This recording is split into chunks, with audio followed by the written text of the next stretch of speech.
Good evening, everybody, and welcome to Last Week in Geek, Manly Battleships video podcast. I'm Mr. Panda. And I'm sick! You know what? I am also sick and tired of this. I explained this in my chronic illness panel, and you guys need to start listening. I get it. You want to go to a con, but you're sick. You paid good money. I've had it happen. Take a lesson from the Japanese, you fucking weeaboos, and put on a mask. Filthy fucking weeds, I'm out. So I guess we'll just hop right into discussing things that happened last week in Geek. New trailers include one for The New Mutants, which looks pretty spooky, if you know what I mean, which is coming out on April 3rd. We also got a new trailer for that Harley Quinn / Birds of Prey movie, which includes a nice little nod to Batman. And speaking of Batman, not DC, but back in the Marvel universe, we got one for Morbius, who is the literal Batman, apparently. I'm not as familiar with this particular comic book character, but let me tell you, it's got a whole lot of bats in it. Skipping ahead from the movies for a minute, we got a video game trailer for Anime Studio Story. You heard that right. Anime Studio Story. It's a game about running an anime studio, and it's coming out on the Nintendo Switch in just a few days. January 16th it's supposed to be released. And if you're a big fan of Satoshi Kon, in addition to having a bunch of screenings of Tokyo Godfather coming out to US theaters in March, we're getting a stage play. You heard that right, a stage play of Tokyo Godfathers that's due to be released in May of 2021. Links for all of that information and the trailers is, of course, in the description, and we're going to now get to the news.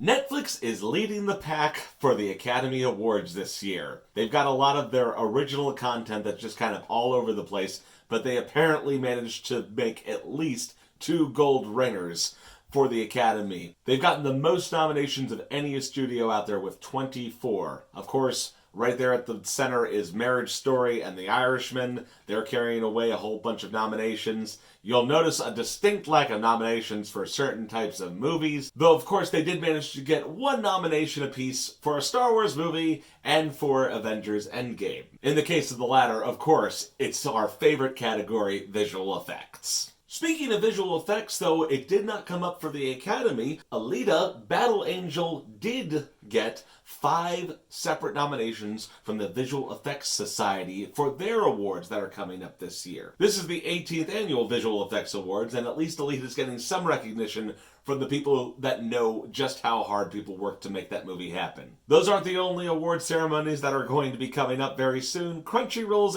Anime Awards, for whatever it's worth to you or to anyone, is it? They recently published their list of nominees for a whole bunch of categories, and voting has opened. The award ceremony is due on February 15th, which is around the same time that Katsucon is going to be coming up. So as you can imagine, we might be too busy to hear the announcement of who the winners are anyway.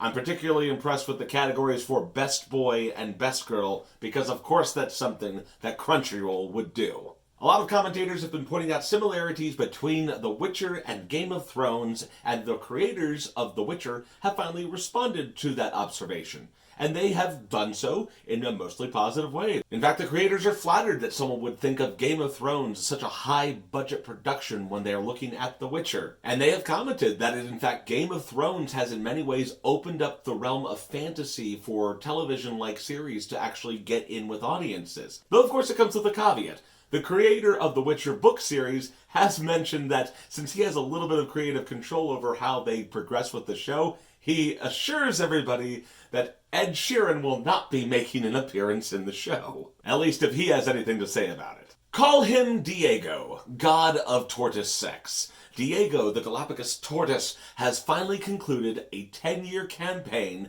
to fuck his species back into existence. And he has done so very successfully, with hundreds of young, strong tortoises being returned to his home island.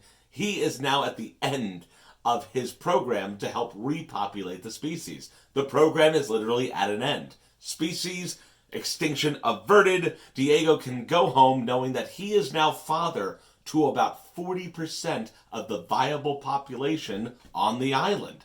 And he's not apparently slowing down at all. Once they send him back, he's probably going to keep breeding. And for all we know, this Diego is going to be the Genghis Khan of his time. In tech news, I have something a little bit more complicated to discuss with you. If you've ever run a website, you know all about things like .com, .net, all the rest.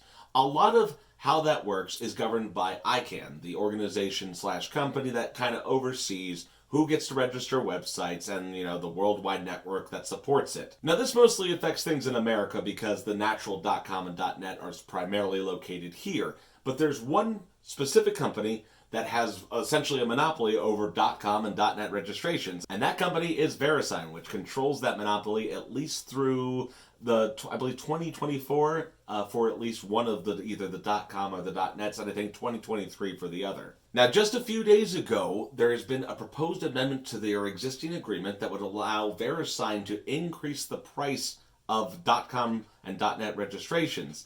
And it's something that you should pay attention to if you yourself are a website administrator, because that price is set to go up as much as 28%. Now, that might not seem like a lot because the difference on the wholesale market is something like from $7.28, I think, to it's going to go up to about, I think, $10.24, it said. But that's still a price increase that you should know about because they recently finished drafting it and it is now open for public commentary. So if you read into that and you have something that you want to say to that discussion and you have an interest in that one company controlling a whole lot of what the internet's going to be doing, at least in the form of website registration, we've not only put the story below, we've put a link directly to the public commentary section where you can register with ICANN and actually enter a public comment that will be taken into account in the final decision making as to whether or not that gets put in as an amendment. And as of tomorrow, just a few short hours after this video gets posted, we're finally going to be saying goodbye to Windows 7. I myself finally transitioned to Windows 10 just about 2 weeks ago. I held on until almost the very last second. Windows 7, the hard-working, really solid and much better interface in some ways, but I'm not going to be the tech boomer in the room. I'm just going to say Windows 7, you did your job. We held on to you for so long, and in some ways we're going to miss you. But then again, guys, just a quick reminder, don't do anything really, potentially exploitive on the internet if you're still stuck on Windows 7 come tomorrow, okay? It's time to move on and select that Windows 10, or honestly, at this point, you could always just switch to Linux. But, I'm not that savvy, so I'm going to stick with Windows and just take it up from Microsoft.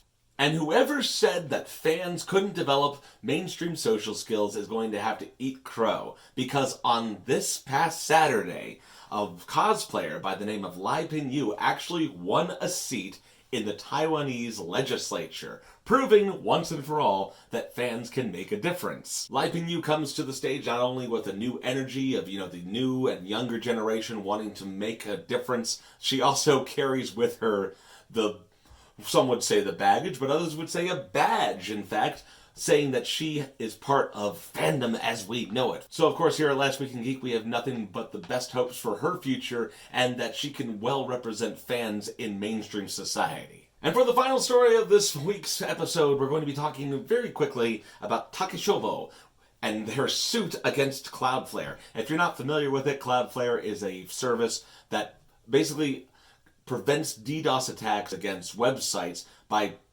taking all the content and putting it out onto a cloud server. So it's much, much harder, if not impossible, under normal circumstances to take down a website and make it go offline. Takeshobo, along with at least one independent manga creator, have entered suit against them, claiming that they are complicit in allowing manga piracy sites like Scanlations and stuff like that to remain up. This comes on the heels of some other interesting developments where some Twitter commentators were talking about a recent takedown of a major manga scanlation site and looking at the metrics and how view increases might have potentially gone up on a legitimate website following the takedown of the piracy website. Of course, people on that front were quick to point out that not only did we not have enough data from the previous year to make that assertion, but also it was a holiday weekend, so probably more people in general were reading manga. But in terms of the ongoing war between the industry and piracy, this is another major development as companies continue to look for ways to get people to stop pirating their stuff.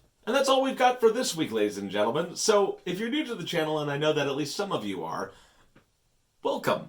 And thank you for joining us. And if you're watching this for the first time, be sure to hit that subscribe button and, of course, give us a thumbs up, because I need to convince Roxstar that producing this show is still worth her time, even when she is sick and angry at those of you who don't take your cues from the very culture that gives you your fandom. Wear a mask, guys, if you're sick. So without further ado, we'll see you next time. Have a good night.